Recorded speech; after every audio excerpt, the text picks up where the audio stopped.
Da skal vi få Kevin og Kjetil, i et lite sekund her. Opp på scenen også. Jeg ønsker de hjertelig velkommen til Q&A. Jeg skal få sette datamaskinen fra meg. Og dere har stilt veldig mange gode spørsmål som fortjener å få svar. Så er det ikke bare å svare på alt på stående fot heller. Så jeg misunner ikke de den oppgaven her nå av å gi korte og konsise svar på store spørsmål. Men vi må jo forsøke oss i løpet av en kveld som dette, og ikke bare snakke om det som er vanskelig, men også snakke om hvordan vi kan være med og løse det. Have a seat, guys. You got each of your microphones. Awesome. And just for the sake of efficiency, I think we'll do a conversation with Kjetil in Norwegian and with you in English. We could swap. We could swap. Nothing would work, but we could do that. That's up to Kjetil. That's up to Kjetil. I'm happy to take the conversation. We'll do a little bit of conversation in Norwegian and English. That'll be easier for you as well. Kjetil, hva er det mest effektfulle klimatiltaket man kan gjøre som enkeltperson? Kanskje det er et spørsmål du har fått 100 ganger og kjenner at det er krevende å svare på. Men hvis du fikk 60 sekunder til å svare på hva som er det mest effektfulle, hva sier man da? Nei, det må løses i en kombinasjon av personlig innsats og på samfunnsnivå. Så det er jo i krysning mellom politikk, næringsliv og personlige valg. Så hvis du lever av en stor bedrift, så er det veldig mye du kan gjøre. Du har stemmerett, og du har noen personlige valg som du kan ta, som er mer bærekraftig og miljøvennlig.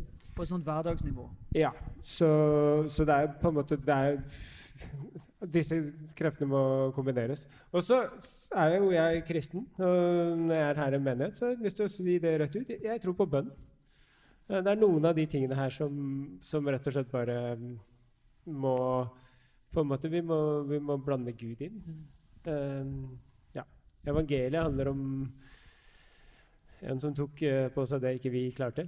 Og, ja. Så det er noe av mitt perspektiv oppi det her også. Det er ikke så ofte jeg tar med det i foredragene mine når jeg er rundt på diverse steder, men det er lov å inkludere det i perspektivet. Kevin, what forms of slavery, not that you would be able to know everyone in the room, but thinking about this space here, Norwegians being gathered, we're sitting in Bergen, we're asking the question, what types of slavery would we possibly be contributing towards? What can we do as individuals then to shift the way we live life? Sure. There's certainly going to be types of slavery and trafficking that are near you, physically near you. Even in Norway, of course, there's some human trafficking, and there are people who are migrants and people who are war refugees who can be taken advantage of. I know just a few years ago we were monitoring Facebook pages in Norway of Polish immigrants because the Poles were actually responding to offers of jobs on Facebook pages that seemed like, oh, come on down to Norway, Polish brother, things are great, but in fact it was a scam, and they would end up in a car wash or they'd end up in doing some kind of horrible type of work.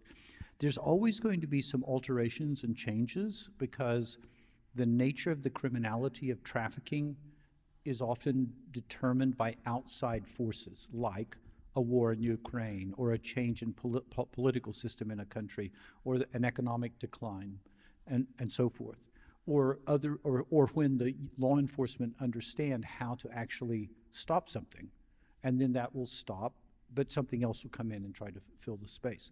And then, of course, there's all the slavery that touches our lives that we don't necessarily notice because it's coming into the things that we buy, that we wear, the clothing, the types of things that we eat, and it takes a lot to trace these things along, right? I mean, years ago when we broke the story of slavery in cocoa, people were shocked, and everyone was upset, especially because you like to have chocolate Easter eggs, and you didn't want to have slavery in your Easter eggs, and so forth. And there's been enormous amounts of progress on that type of issue, but it still weaves about, and it gets hidden because criminals do what they do. And criminals in the developing world are very good at hiding what they do.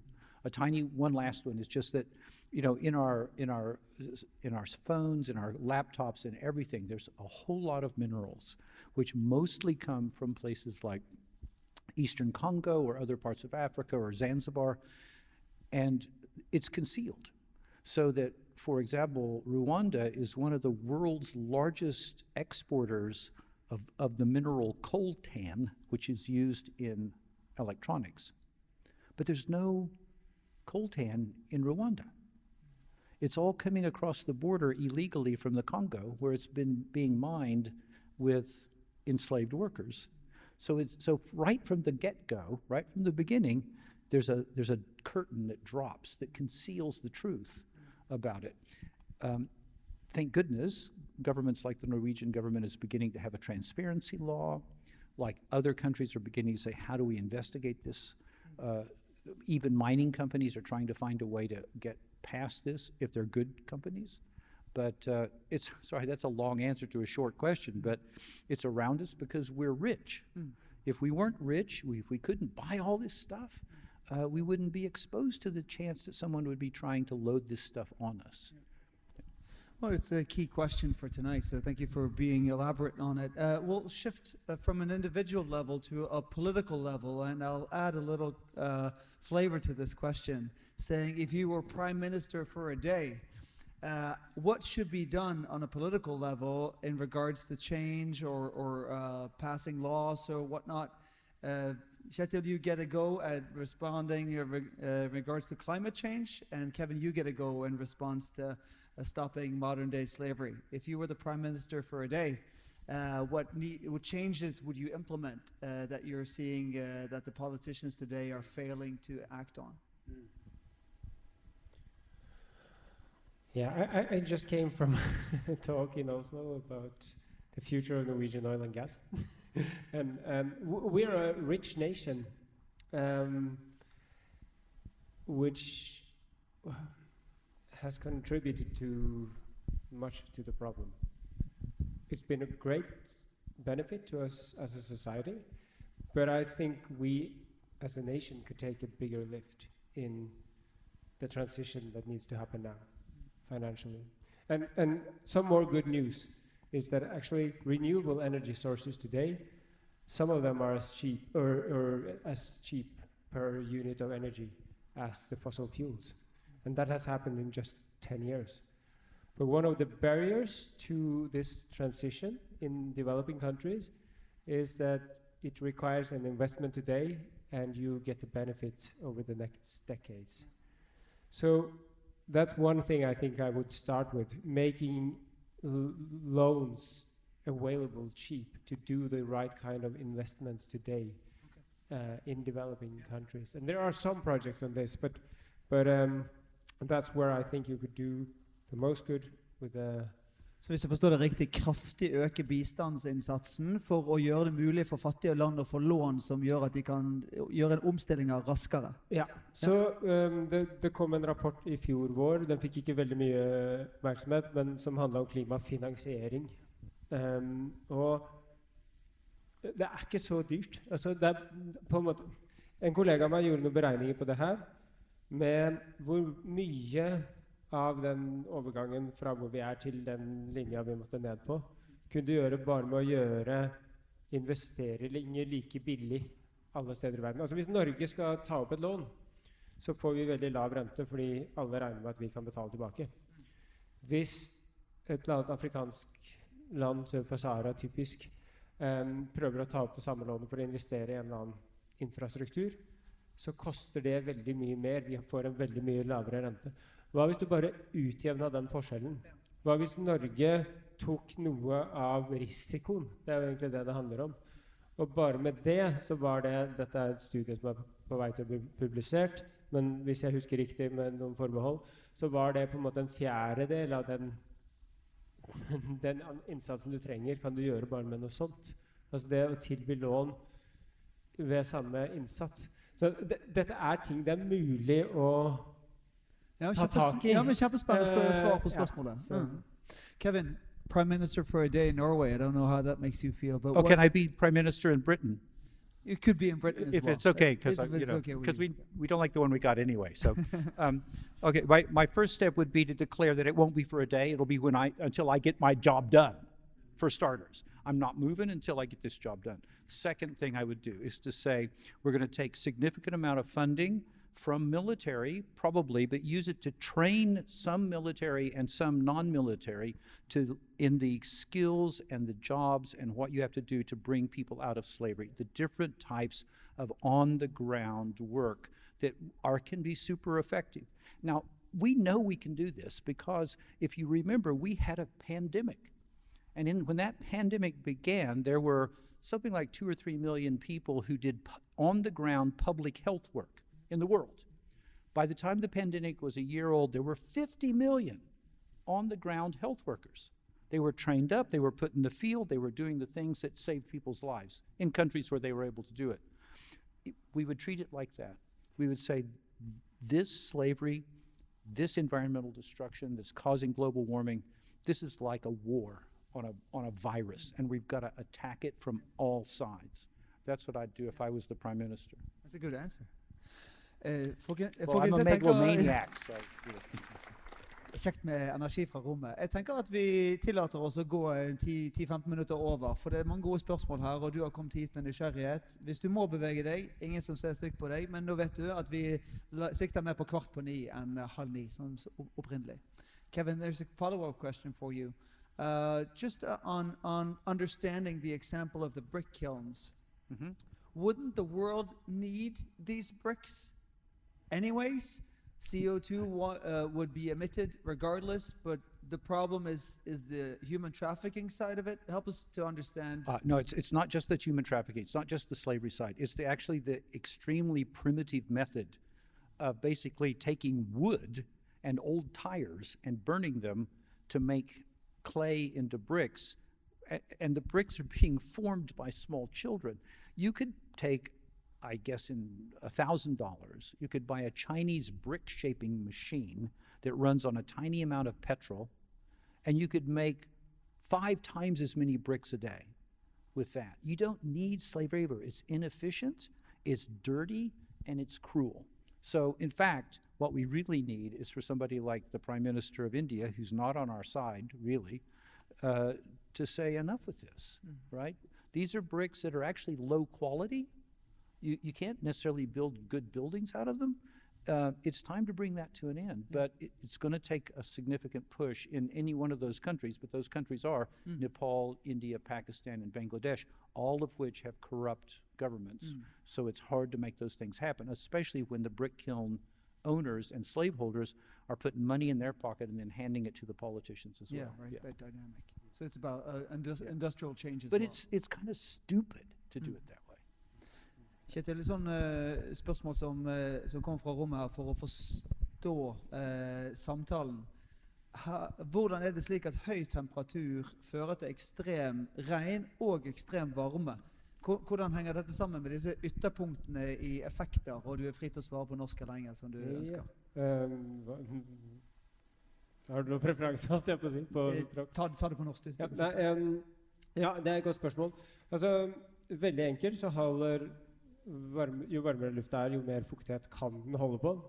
Så det betyr at du har på en måte bare fått en større bøtte. Når du tømmer bøtta, så betyr det at det kommer mer vann. Men det betyr også at når den bøtta ikke er full og ikke tømmes ennå, så suger du opp mer fuktighet. Det er plass til mer vann å putte opp i den bøtta. Så det betyr at du kan ha mer tørke og mer ekstrem nedbør på samme tid når du får varmere luft. Vi får et faktaspørsmål til, siden vi er på samme renn med dette med ulike forståelsesspørsmål. Hvor mye påvirker kjøttproduksjonen global oppvarming? Er dette noe som burde gjøre meg til en vegetarianer? Ja, det er et godt spørsmål. Hvor lang tid har vi? Nei, altså, i Norge så står jordbruket står for rundt 10%. En god del av det kommer fra utslipp, fra kjøttproduksjon. Og så det her, grunnen til at kjøttproduksjon har så stor innvirkning at det slipper ut ikke bare CO2, men det slipper ut metan, som er en veldig mye sterkere drivhusgass. På den annen side så har den ikke så lang levetid i atmosfæren, sånn at det CO2 vi slipper ut, det kommer vi til å ha i tusener av år. Metan forsvinner. Så det er litt sånn teknisk hvordan du regner på det der, men det er vanlig å si at det i hvert fall er 25 ganger verre, og det er noe av grunnen til at kjøttproduksjon er en stor utfordring for klimaet. Så jeg er ikke vegetarianer, men jeg prøver å være noe bevisst på det også. Og jeg tenker at det har mye mer å si om alle tenker noe på det, enn at vi får 0,5% flere som har kuttet ut helt. Ja, det er min take på det.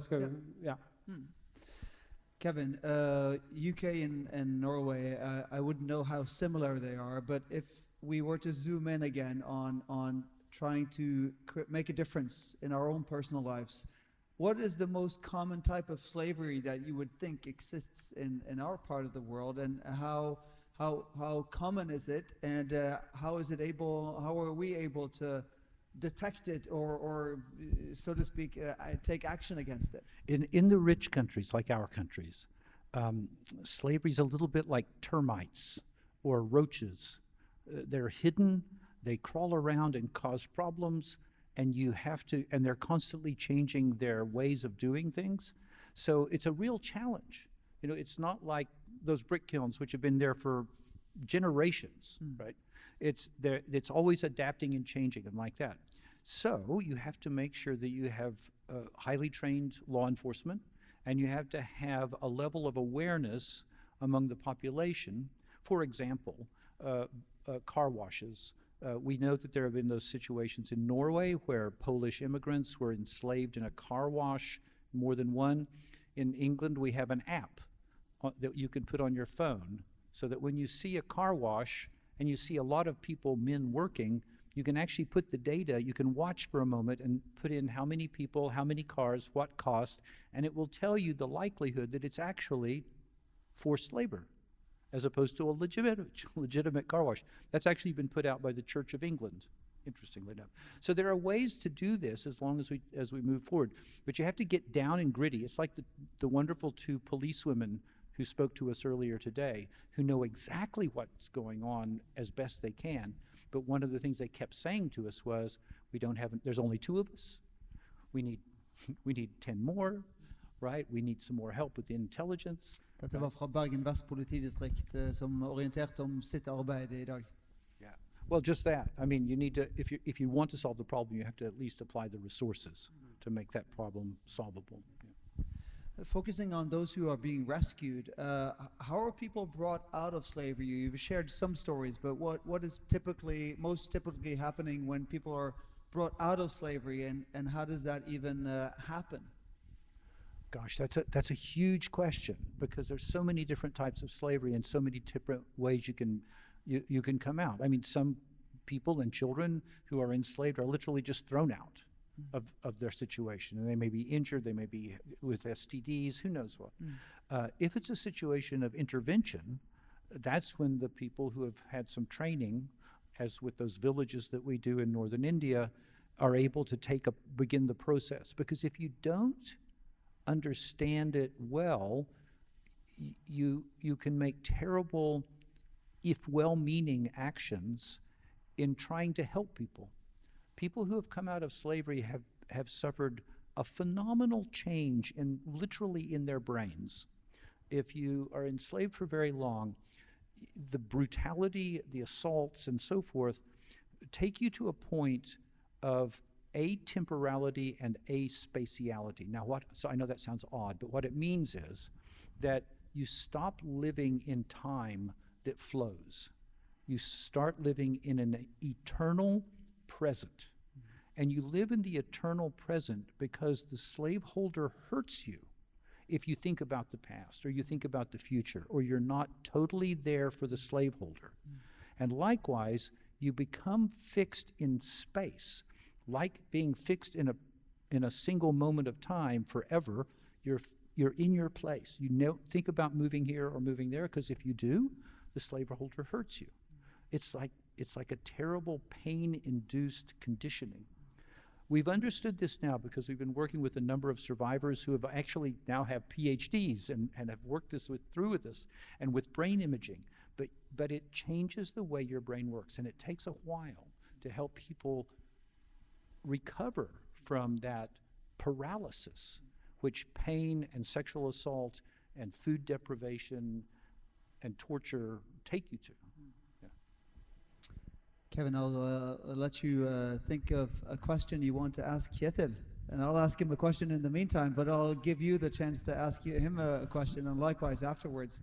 Kjetil, what are your thoughts about the idea that it's a waste of time to engage in climate work in little Norway, as long as we saw on the charts, China, the US, India seem to be caring less? Perhaps it was a little bit unfair to the US, but still, it's a big challenge to see ourselves as important when this is happening all around us. So the title of this report I mentioned earlier that came out last year, it's a Norwegian report. It's called Hvis ikke Norge, hvem? Eller hvis ikke vi, hvem? So if not us, who? And Norway is in this very special situation that we have a huge fund which is coming from fossil fuel, which we have managed extremely well. And we are, the oil industry and gas industry is a big industry in Norway, but we are not dependent on it. We have great revenues from it, but we are the ones who can pioneer this kind of transition better than anyone. If you look at the Middle East, there are nations that are so dependent on their oil and gas industry. This is their whole kind of, that's what they're built up around. We're not in this situation. So I think we have a bigger impact than just from our tiny amount of emissions. This is about our credibility, and it's about fairness, I would say. Yeah. Kevin, you want to shoot a question to Kjetil? How soon can we become best friends? My question in some ways is about how can we make this bridge? Because I've been able to learn what you know about climate change a great deal, but I don't know all you know, right? But I've also learned all this about climate change and how it's being driven by slavery to an extent that we never quite understood. How do we work together to make sure everyone on the climate side gets it and everyone on the slavery side gets it? That's where we have to sit down and have a beer together or something like that. That wasn't a question, or did we? Yeah. How soon? How soon? How soon can we? I think it was more of a bromance moment than a question, but still, let's call it a friendship. There was that wonderful. I loved the music, by the way, and in the second song, there was one line that really resonated, which was, "I can be adaptable if you promise to like me." Right? Was one line in the song, and I thought that's a whole novel, right? That's the whole life story, but. I think if we can all adapt to each other, especially if we want to like each other. Brother. Kjetil, you want to shoot a question to Kevin? Well, first of all, the response that I completely agree. I've learned a lot from this evening, and there is some hope in this that about the synergies that you can kill two birds with one stone. So I'm on board. Let's go and have a beer. But a question. That's. I think more on the personal side. This is something that I'm curious about also, and it affects me also. How do you keep hope up? How do you keep how do you work on this on a daily basis, full time, without? Yeah, how do you keep a balance of taking this pill in that you said? Yeah, there's certainly been times which have been hard, right? I think I actually have a physiological condition of happiness and optimism. No, honestly, I tend to bounce back up. But also for for almost everything that I've seen and experienced, it's been pretty horrible. I've seen some really ugly stuff in the field. I've also seen children coming to out of slavery into freedom in the schools, and I've seen people recovering. And my own PhD student, who's now a PhD, and she's a doctor, and she's the person who had been enslaved as a small child in sexual abuse, and yet her life is blossoming. And so we know it can work, right? We know you can, with grace, with love, with a lot of the things which aren't about the climate, but about our feelings and our beliefs. We know people can open their lives to new lives or transcend to new lives. And when you've seen that happen, then you know it can happen. And I just dream and hope of that for more and more people. And that's the way you do it. Tusen takk begge to. Thank you so much, both of you, for both the Q&A session and what you've been sharing with us. And I want to say thank you to everyone who came for tonight to lean in this conversation. Vern om skaperverket har da altså denne ressurssiden som de peker på masse flott og dykke dypere ned i. Og for Freedom har også et intenst ønske om å være der og skape en bevissthet og forståelse. Kevin har skrevet flere bøker, det er bare å google det for de som har lurt på hvor de kunne lese litt videre om dette. Og vi håper at sånne kvelder som dette ikke blir et sånn blaff, men kan bli viktige og store og betydningsfulle kvelder som setter ting på agendaen og som hjelper oss til å komme oss ut av i hvert fall tendenser til apati og i hvert fall tendenser til handling. Det må være et mål.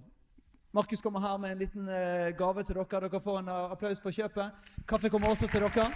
Så sier vi tusen hjertelig takk for i kveld.